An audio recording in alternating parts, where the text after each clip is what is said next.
जय गणेश दोस्तों, इस बार संकष्टी चतुर्थी का व्रत 29 जनवरी सोमवार को रखा जाएगा। माघ मास की कृष्ण पक्ष की चतुर्थी तिथि को संकष्टी चतुर्थी कहा जाता है।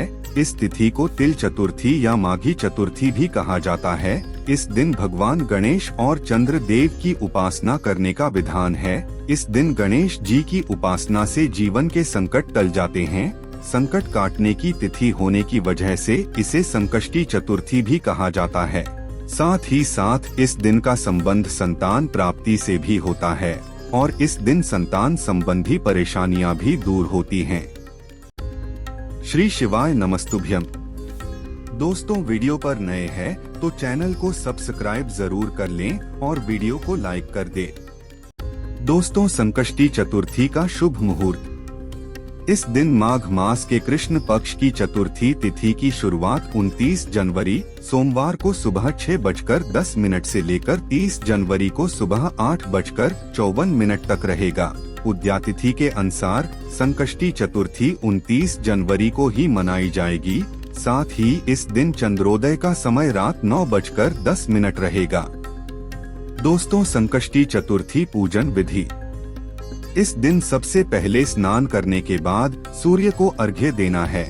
इसके बाद गणेश जी की प्रतिमा स्थापित करें। उसके बाद गणेश जी को तिलक लगाएं, दुर्वा, जल, चावल, जनेऊ अर्पित करें।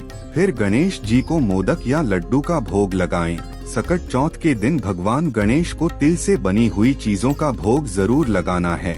इसके बाद धूप और दिया जलाकर भगवान गणेश के मंत्रों का जप करें।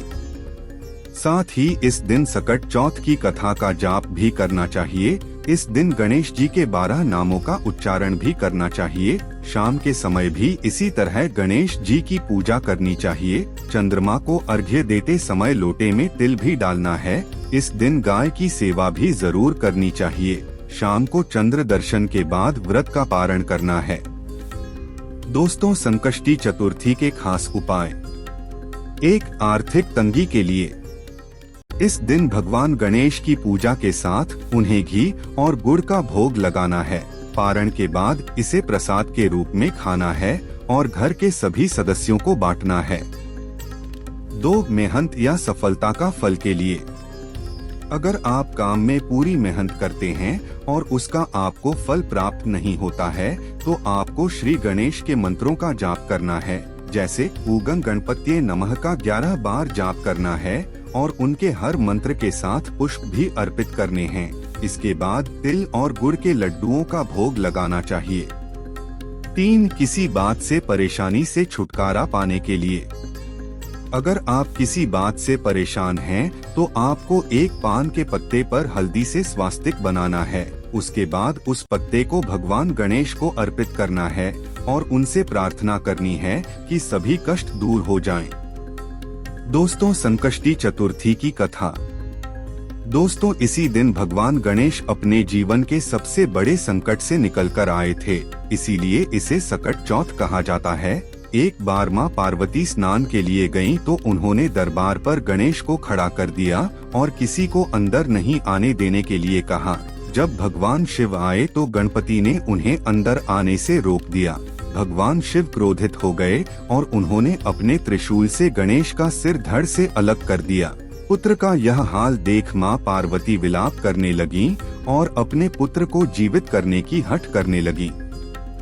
जब मां पार्वती ने शिव से बहुत अनुरोध किया तो भगवान गणेश को हाथी का सिर लगाकर दूसरा जीवन दिया गया और गणेश गजानन कहलाए जाने लगे। इस दिन से भगवान गणपति को प्रथम पूज्य होने का गौरव भी हासिल हुआ। सकट चौथ के दिन ही भगवान गणेश को 33 करोड़ देवी देवताओं का आशीर्वाद प्राप्त हुआ। तभी से यह तिथि गणपति पूजन की तिथि बन गई। कहा जाता है कि इस दिन गणपति किसी को खाली हाथ नहीं जाने देते हैं। दोस्तों, वीडियो की जानकारी अच्छी लगी हो तो लाइक, शेयर और सब्सक्राइब जरूर कर लें।